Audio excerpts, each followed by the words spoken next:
Years after witnessing the death of Maximus at the hands of his uncle, Lucius must enter the Colosseum after the powerful emperors of Rome conquer his home. With rage in his heart and the future of the empire at stake, he looks to the past to find the strength and honor needed to return the glory of Rome to its people. Gladiator II is directed by Ridley Scott and stars Paul Mescal, Denzel Washington, Pedro Pascal, Connie Nielsen, and many more. So Jeffrey, what do you think about Gladiator II? So Gladiator II was directed by Ridley Scott. Ridley Scott is responsible for some of the most influential films ever made. Alien, Blade Runner. Yeah, he has some bangers. Gladiator is maybe on like an Oscar level and like a cultural moment level, like one of the pinnacles of his career, the first Gladiator movie. His late career has been a bit more... It's like a mixed bag. Yeah, it's a mixed bag. His late career actually has some really staunch defenders. Some people like really like this odd thing that he's been doing the past 15 years. I actually didn't see Napoleon, but he's just been like getting wackier and wackier. You think the same person that made Alien and Blade Runner is now making House of Gucci. He's owning a hokiness and a goofiness that works for some people and not so much for other people, while also blending in what Ridley Scott is known for, which is these great visuals and like beautiful vistas and propulsive storytelling and all of that stuff. Unfortunately, with Gladiator 2, I don't know where to start with Gladiator 2. If people thought I was grumpy during the Wicked review, you're just buckle up. I did not like this movie.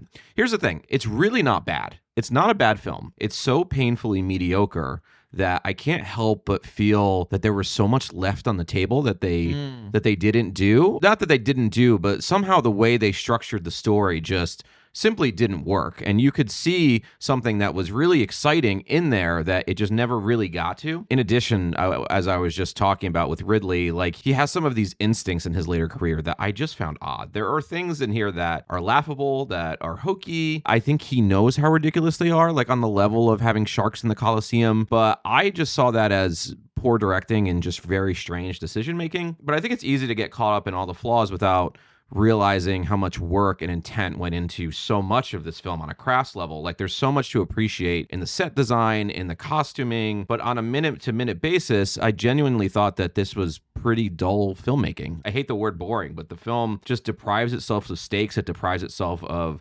pathos, of character development, of any kind of insights that would inspire us to root for some characters and root against other characters. I just really didn't find any of that here. Yeah, I would say I completely agree, unfortunately. Much like the Colosseum in Rome is a distraction from the reality of what's happening in a falling empire, is much like this movie. All of these things are visual distractions from any thematic weight or heft that the film could possibly have. If there's one thing you can count on with a Ridley Scott film, it is the visual spectacle of filmmaking. Totally. And this film certainly has that visual spectacle. There's these gigantic sets that you mentioned, which really captured the grandeur of this Roman Empire at the time, to these fighting sequences that really feel both lively and cold, as war often is. The film at times really looks and feels like those old paintings depicting Roman life that you see in the museum. Yeah, totally. Visually speaking, it really does harken to that. The film is also, I think, really buoyed by its actors,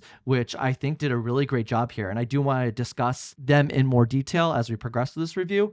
In terms of the positives, that's unfortunately where they end for me. And the criticisms start piling up. I thought the characters were very one-dimensional and that their motivations are built on these very weak foundations and they change all too quickly. And we'll discuss that in a little bit, especially with Paul Mescal's character. And the themes I thought were just so hollow and perfunctory. Gladiator 2, I think, really missed an opportunity here to mean something. As you mentioned earlier, there are pieces here that could have really been something. You have these grand divisions of class and wealth. You have the corruption of the Senate. You have these petty tyrants who care more for spectacle than leading and helping its citizenry. And if you think about it, these themes are actually pretty relevant to today. And yet the film makes absolutely no attempts to connect those pieces, rather opting to give its attention fully to the spectacle rather than to its substance. Yeah, and it's not like the first Gladiator is some like pinnacle of like philosophical history, but it's focused enough and it has characters that have motivations and have some sort of character development that you do feel things during the film, and it's just very artfully made. Like all of the great crafts stuff is there, but it's really a shame that we have to compare those two films because it's virtually the same film in this one, just done worse on every level. I think most of the issues start at the script level here, and what's funny is this almost felt like the Marvel-ication of Gladiator in some ways to me, because it's a film that feels so overburdened by ties to its predecessor, like the first film. You can feel the story straining itself to find connections and pay homage to the first film, but it feels so hollow in all of the ways that they do it. Even Denzel Washington's story has this odd tacked on connection to a character from the first film that's revealed very late in the film. The story is so convoluted and jumbled, like especially in the second half. It's so burdened by twists and gotchas and double crossings that it forgets to just be a simple, compelling, engaging story. Like the first Gladiator got all of those fundamentals right, like character motivations, a plot where you can root for somebody, tension building to a final showdown. The tension in this film is first in one direction and then another and then another and then another, quietly building to like a story that's not that lasting, where you just feel jerked around. Yeah, and on that feeling of being jerked around, I do want to talk about the points in which the film completely loses me. And I think it's this blending in of historically inaccurate and unrealistic concepts. Obviously, this film is fiction. It's taking loosely aspects of history and it's just reframing them in a different way to make it entertaining. And that I understand, but I think there's a difference between doing that and what they did here. And one of the biggest glaring examples, and you mentioned it earlier in the review, was where the Colosseum is filled with water and these CGI sharks and these full boats are battling each other. This is just something that did not happen back in the day. It's physically impossible to fill the Colosseum with water. If you're taking away what grounds the film in reality of what it might have been like to live during those times, then you're completely losing me into following any possible narrative that exists in the film. That scene in particular is really notable for how much it takes you out of the film. Another scene is early on where he's fighting like a baboon, like a monkey. I think that is authentic to history. Like, I'm sure that something like that happened with gladiators, but I just couldn't imagine that working on screen because he's fighting like a CGI monkey. Actually, for all intents and purposes, the monkey looks pretty good, but still, it's just weird. Like, it's an unexciting fight sequence, especially when you're comparing it to some of the best fight sequences here are just the very intimate one-on-ones. I did actually look up the historical accuracy of the film and certain concepts that it's pulling from. In lots of cases, when they had animals involved, they actually would have animals fighting each other. So they would let animals loose in the Colosseum to fight each other, ones that they knew were natural predators to each other,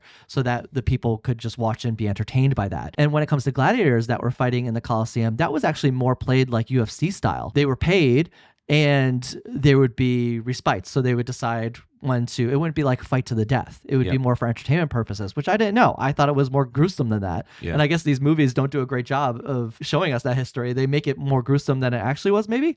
Not to say it wasn't gruesome, but after reading up on the history, there isn't much to suggest that it was as gruesome as it's portrayed in the film. Before we start talking about some more specifics, because I'm assuming that's going to go in like a spoiler section, I just want to say that I thought the art direction here was really, really good. Like all of the craft stuff, the costuming is fantastic. Wouldn't surprise me if this gets actually a decent amount of Oscar nominations just below the line. This kind of goes into the whole thing when we were talking about the monkeys, but it was a little too easy to tell the difference between the set design and the visual effects. It wasn't blended as perfectly as I would have liked, especially in some of the battle sequences. The water, like in the opening scene, really looked like a video game. It was weird. And and I don't know why. I mean, I guess you could like use it's like safety and environment and stuff, but like, why don't we light things on fire anymore in movies? Why do we always use CGI fire? They do that? Yeah, it looks so fake. Like in the beginning when Pedro Pascal like lights that whole field on fire, it's clearly CGI. I don't understand. We used to blow things up in movies. And somehow movies cost way more now and we're not blowing things up. So I don't know what's going on. There's a lot of work that went into this movie that like I don't want to get lost is quite good. Yes, of course. The practicality of the film and all the effects that they worked on and the way they composed these fight sequences, I think are really well done and creative. Like as much as I didn't like the boat sequence and it took me out of it completely,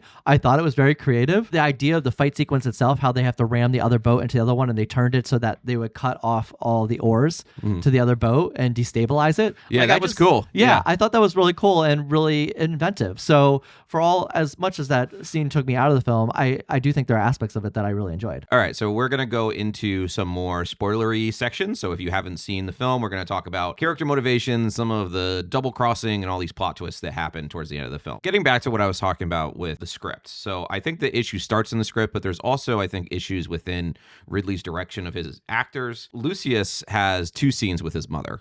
And in the first scene, he says, "Get out, that boy you knew, it was not me, blah, blah, blah." And we should mention this is, so his mother, ends up being the son of Maximus, whatever. Yeah. And then they have another scene together like a half hour later, and he is ready to devote himself entirely to this new message. And he says he can never lose his mother again. How we get from point A to point B just made no sense to me. The idea of a character arc is good. We should have character arcs, right? But they can't just suddenly happen like that. It was really strange to me. And I found it remarkably vague and ham-fisted the way that was handled. I felt absolutely none of it. And if it had sold me on some of that storytelling, I think I would have found the final half hour of the film like far more pulse pounding than I did. But instead, it felt like we were just checking these boxes of like almost random plot points. Paul Mescal, I think, is as good as he could possibly be. I think he's just not given a lot of dimension or like really a character arc to do anything with. His whole performance hinges on the idea that he's Maximus's son, which is not a character arc. There's also another scene that's like supposedly in the afterlife where his wife had died and he's like, no. You know, they just took me out of the film because of how like goofy and almost like satirizing they were of themselves. Yeah, and that's why I said at the beginning of the review that the characters are too one-dimensional and they're built with these very weak foundations. Another one coming up is Pedro Pascal, which I thought he was great in the film. Yeah. As an actor, I think what he did, including all the actors, I think what they did with what they had was great.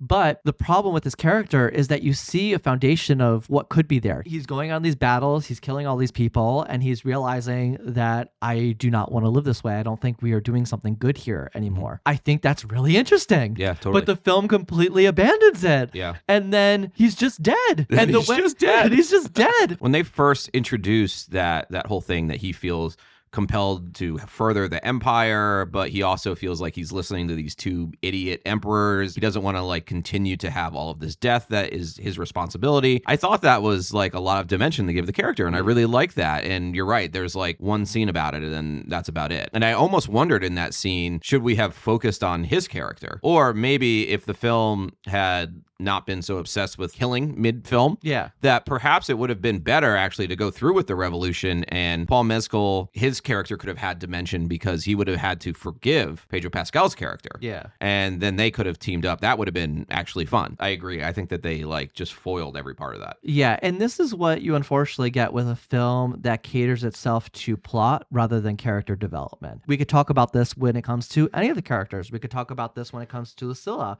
played by Connie Nielsen. She, again, does a fantastic job in her role, but her role is dictated by her requirement in the plot. It's not dictated by the drivings of her own personal character and what they would do. Yeah. It's driven by where she needs to be in order for the plot to move forward. She is only there to reveal that she's the mother. She's trying to make Rome better, and she wanted him to come back at a certain point, and then she has to reconvince him, and then she dies. They kill her too. People are just like dying. People are just dying left and right. It's just so pointless to me. It's so meaningless. I will say the one bright spot, and I don't think this character has a lot of dimension either, but Denzel is great in the movie. Yeah. Like, he's clearly, I think, the standout. When he's on screen, the movie does feel alive for a little bit. There's a great scene involving the twin brother's head, and he's in the Senate. I was feeling it in that scene. I was like, wow, Denzel is really good in this movie. But there's such like an innate magnetism to the way that he acts that it almost seems like the rest of the movie is flat by comparison. I'm not sure that Denzel's performance, as good as it was, is really in the right movie. But at the same time, that's the only time I felt alive during the movie is when he was on screen. So it's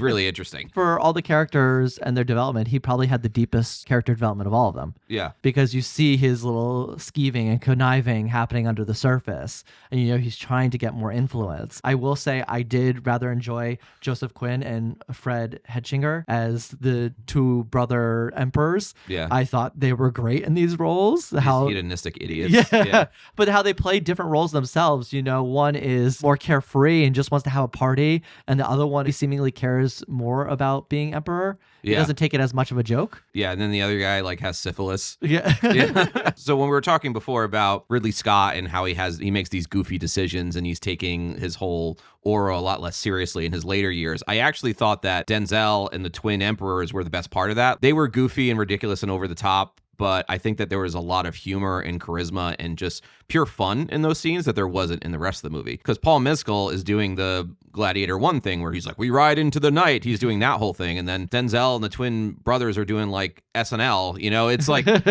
completely bizarre. But I preferred that section of the movie. I thought that worked more. I felt really disappointed in general about just how the story progressed. There's so much interest in double crossing and power grabbing and who's whose mother and who's whose son. Instead of just telling like a compelling, emotionally resonant story, we get all of that stuff. Our villains are archetypes, so it's really hard to root for their downfall. Not to mention, like, the villainous source of the movie seems to change like every 45 minutes. For a while, it's the emperors, and then it's Denzel, and before that, it was Pedro Pascal. It's just all over the place. And our hero's sole motivation to fight for Rome, like, comes about so suddenly and so oddly. I just have to imagine if this film didn't burden itself with so many strange plot mechanics and took the time for us to get to know these people, that we can actually feel something, it just would have felt so much more competent. There's no patience in this film to build those things or to have these escalating tensions or escalating emotions. So you're ready to go to grades? Yes, I am going to give Gladiator II a C-. Again, it's not like an offensively bad film. It's just so painfully mediocre. It's just something that, frankly, really surprised me. With all of the things that it's doing, I really thought that there would have just been a bit more power here or something, you know? I don't want to do all this complaining without giving a good example of how to do this right. So, like, I settled on Blade Runner 2049 because that is a sequel to a Ridley Scott classic that I think does all of this much better. That film, though, like, paying homage to its first film, forges its own path for most of its runtime. And it convinces us that this is a compelling story. These are compelling new characters in a world that we already know. And at around the 2-hour mark, it uses the history of the first film to deepen the story it's already telling, which is everything that this film is not doing. That's how you do it. That's how you authentically incorporate IP into a story. This film just felt so perfunctory in every way to me. The connections to the original film and this fan service for like Gladiator fans that don't exist. Like, who are Gladiator fans? Like Ralph from The Sopranos. That's the only one I can think of. It's really well directed. It's artfully shot. It's grimly engaging in those plot devices. Characters have motivations that elegantly fit into the narrative. Like, that film just did all of it so right. And when you compare it to how this film could have done those things, it didn't do any of that. Yeah, I do really agree here. I don't think these things bothered me as much because I give the film a B-.